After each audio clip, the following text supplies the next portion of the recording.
Fellow spotters and spotters family around the world, as you all are aware, we are 27 days till the court case of Nnamdi Kanu, which will be on the 18th of July 2025.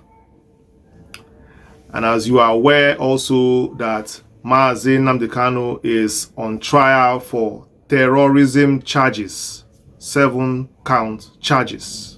But what I want us to all know also is that before the court can convict anyone of terrorism charges, there must be proven criteria that must be met before one can be called a terrorist or convicted for terrorism charges. And that is why we did a lot of research and fact-checking to see these criteria that Justice Omotosho may be using to weigh the allegations against Nnamdi Kanu and to confirm if he's going to rule the case for or against him. Therefore, for the purpose of this video, we'll be looking at the criteria for conviction of a terrorist in a court, and if the allegations against Nnamdi Kanu are enough to meet this criteria of conviction, and how it will affect Nnamdi Kanu and also Omotosho's decision. Having said that, you know as I know that you are in for a bumper package. So I advise you as always, please, whatever you're doing, it is time to focus here or go and finish it. And when you're done, you come back and watch this video because you don't want to skip a bit. Before we go on, hit the like button, share this video, and if it's your first time, please subscribe and turn on notification so you will always get alerted whenever we drop a new video. Having said that, let's go straight in. And these are the criteria for convicting a terrorist on terrorism charges. Failure to meet the standards, it is highly impossible to convict anyone of terrorism. And surely, Justice Omotosho will be paying attention to all these criteria. Let's go. Number 1, there must be a concrete physical act, also called actus reus. That should be Latin. That means the defendant must have committed a physical act such as the bombing, kidnapping, or attacking infrastructure. Example of such is either planting a bomb or hijacking or cyber terrorism. An example of such a case is Oguche versus the Federal Republic of Nigeria in the year 2022. In that court case, the Supreme Court upheld the conviction of Oguche for detonating a car bomb at Nyanya Motor Park that unalived 75 people, affirming the act plainly met the statutory definition of terrorism. Now you understand what that means. Oguche was found guilty because there was an act of detonation of which he accepted and of which there was enough evidence to prove that act. And because of that, he was found guilty of terrorism under a concrete physical act, which is actus reus. On this situation, there was enough evidence and the defendant was actually found guilty. Let's go on. Number 2 criteria is intent to terrorize or coerce. That's another criteria that can be used to sentence someone on terrorism charges. Now, this means the accused, which is the defendant, must have intended to create fear, influence government, or destabilize the government. Example of such is training people for attacks and also expressing threat, which means threatening. A case like this is Federal Republic of Nigeria versus Abdullahi, Mustafa, Berende, and Adewumi in the year 2021. In that case, the Supreme Court affirmed the conviction on all 6 counts it held that Berende's confession and 8 witnesses' testimonies proved clear that there was a mens rea, that there was an intent to terrorize. So you can see this criteria was met because the witnesses brought sufficient evidence, and also one of the defendants gave a testimony that also affirmed that there was an intent to terrorize, the state. And in that case, that criteria was fully met, and the judge held that they were terrorists. So that is the second criteria that a judge can give judgment, on terrorism. Let's go on. The third one is connection to a terrorist organization. And what does that mean? The act must be carried out on behalf of or in coordination with a proscribed group. Example of such is receiving orders or funding from known terrorist groups. Some group of people receiving funding from Boko Haram to carry out activities. So a case like this is Modu, Karumi, and Ali, 2016. The Court of Appeal upheld terrorism convictions despite Boko Haram's proscription, finding possession of arms and explosives showed organized intent under Section 1, subsection 2b of the Constitution. So you can see that, yes, where there's a connection to a terrorist organization, that is a clear case of terrorism also. And throughout Nnamdi Kanu's case, your judgment is as good as mine if there was any clear case of a connection to any terrorist organization. If Nnamdi Kanu himself is connected to one or not. So having said that, let's move on. Number 4, we have material support or facilitation. That means providing funding, training, recruitment, or other assistance. Example of which is sending money abroad to recruit fighters, and also using your finances to somebody who finances terrorism in any form, material support, financial support, moral support, any form of support will be found guilty of terrorism also. In the case of Berende and Adewumi, 2018, the Federal High Court, Justice Ahmed Mohammed, convicted both of them for funding, recruitment, and training, sentenced them to 40 years. So that clearly tells you that one must also be found for financing, funding terrorism. Yes, then you can say this one is also part of the network. Then you can say that yes, you are a terrorist and I find you guilty. From the number 1 to number 4 so far, you can clearly see that there is a clear case. The clear cases are open and for all to see that there are criteria that these people engage in terrorism, and they gave the court no reason to judge otherwise. Let's go on. Number 5, conspiracy to commit terrorism. This is another criteria that can find you guilty of terrorism. That is an agreement with others to plan or commit terrorist activities, even if never executed.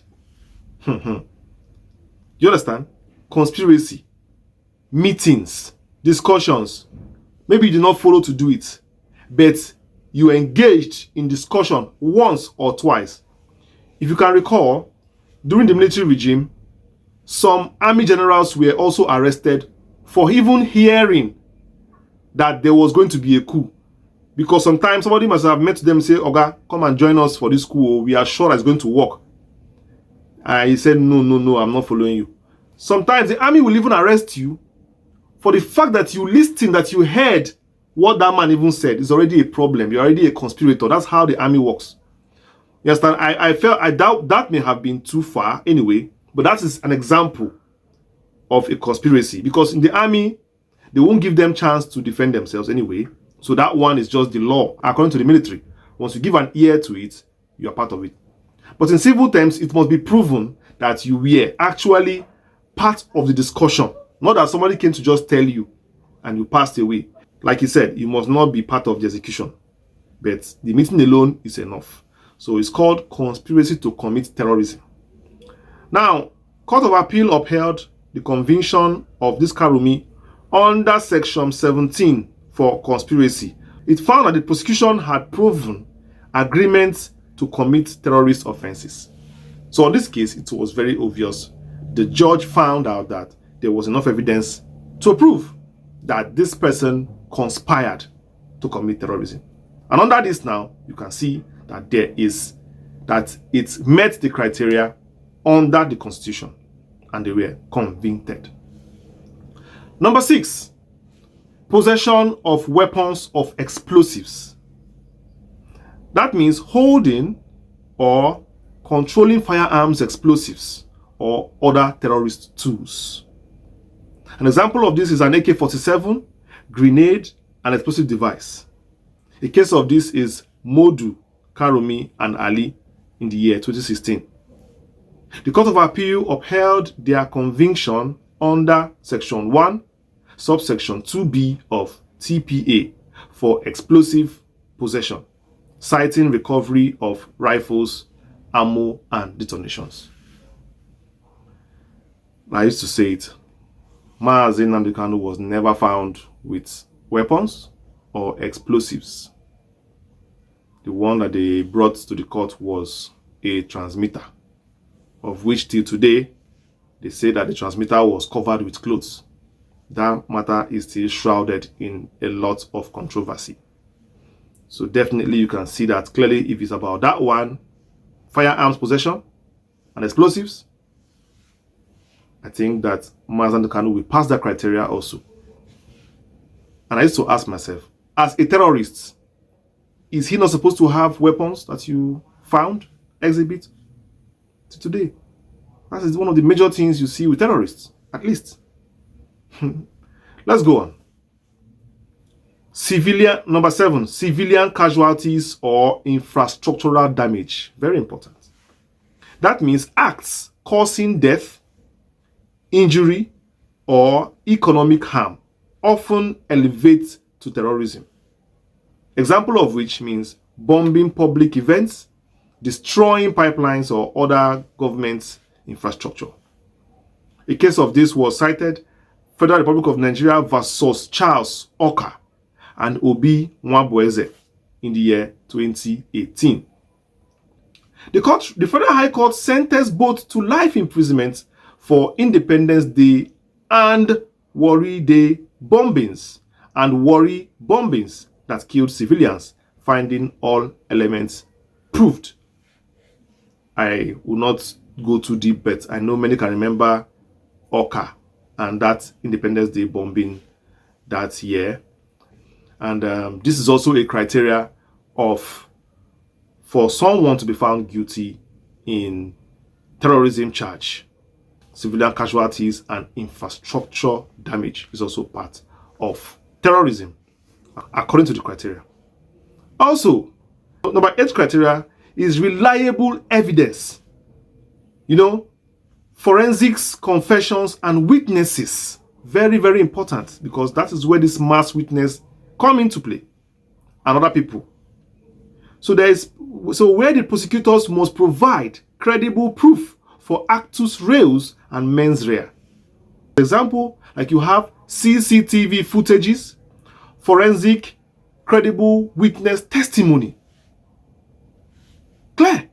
A case like this happened in Berende and Adewumi 2018, where the conviction relied on confessional statements and 8 prosecution witnesses. So the court found beyond reasonable doubt that what they said in court was actually the truth. And this is the point where I say everybody should pray for Nnamdi Kanu, because in this particular criteria, which is reliable evidence, as you know that witness evidence is very important in court, apart from what you bring. When 1 or 2 people come to corroborate a particular story, and you cannot come and defend it properly, the judge may have no option. It depends, but to listen to their testimonies. And that is why I always make sure that I say, and I'm sure many of you who have been listening to me will now vindicate me. Because now it has happened that witness testimony is a criteria. Because some people are saying, allow the defense, they know what they are doing. And you see it now. I was saying that don't allow the defense should not sit down and listen and allow the witnesses to keep talking, lying, and saying things that don't make any sense. Object them. Because these testimonies are very, very important in also finding somebody guilty. Is important. Now you have seen, I have fact-checked it now, and it is clear here. Number 8, a criteria for finding one guilty of terrorism is reliable evidence, witness evidence. So you see that a judge has given a conviction based on ordinary witness evidence in court.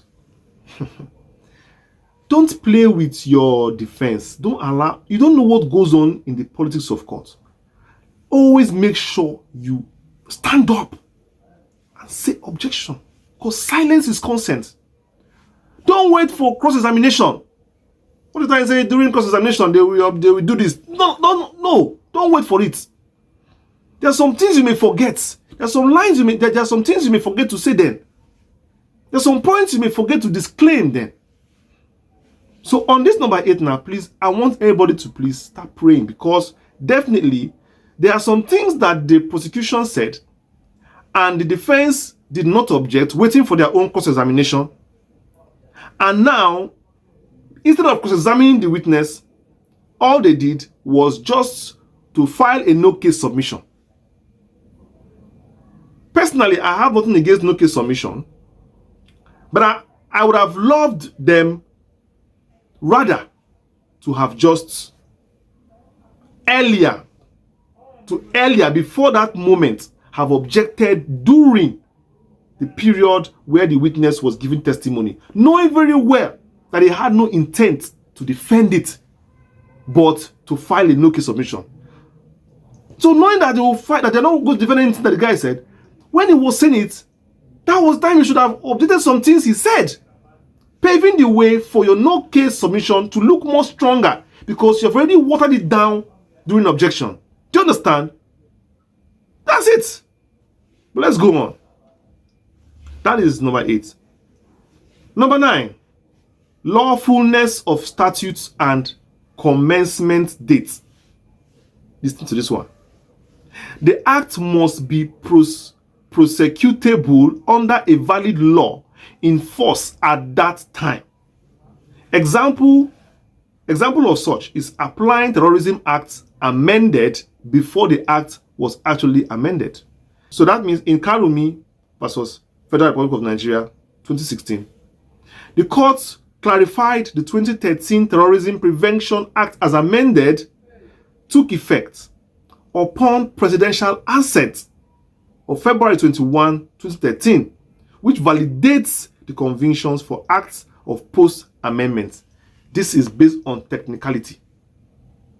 That means you cannot convict someone of terrorism before the act that enabled it was even brought into the fore. So you must make sure that any conviction must follow according to the law as at the moment and the exact day it was actually amended. If the accused is being tried on the Amendment Act itself. Very, very clear. That is one of the technicalities that can find somebody guilty in terrorism charge. And number 10, capital offense status, which is enabling harsh sentences and detention. Recognizing terrorism as a capital crime allows extended detention and maximum penalties. Example, denying bail, imposing life or death sentences. In the Oka and Oguche case, the Supreme Court confirmed terrorism is a capital offense, justifying lengthy pretrial detention and life sentences for mass casualty attack. My fellow supporters, you have seen it These are the criteria that any judge will be using before he can sentence anyone under terrorism charges. So it's not going to be an easy ride in the park for Omotosho to just wake up in the morning and give his judgment. That was why he asked for this 1 month, because there are a lot of papers he needs to read. There are a lot of write-ups submitted by the defense and the prosecution during this period that he needs to read.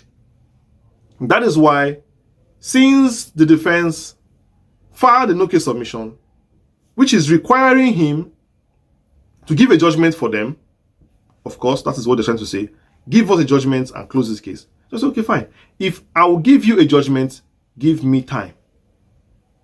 That means the case will not continue tomorrow again. Just give me time, since what you're asking for is judgment. But you allow me to check what you have said and why you don't want to defend the case. Give me 1 month. And that is where we are right now. I haven't heard all these 10 criteria that should be considered before convicting a terrorist. Feel free to tell me what you think in the comment section. If Nnamdi Kanu maybe has one, or maybe fell for 1 or 2 there, or perhaps he is actually clean of all these criteria and will be found innocent in the next court ruling, or consequently. So feel free in the comment section and express your thoughts on this particular video and what you think will happen in the forthcoming days. Wherever you're watching me around the world, if you've watched me to this particular point, you are a super fan. And I give special respect and special accolade to you. From all the continents of the world and all the countries of this world view my video, I appreciate all of you, and I say thank you, and I wish you all the best in all you do. Spotters family, it's time to go. I've been your host, Chi Ne Do. Sign out to your favorite show, Direct on the Spot, the show where we hit it hard and hot on matters of concern that shape and affect our daily lives. Thanks for watching this video. Till I see you next one. Peace.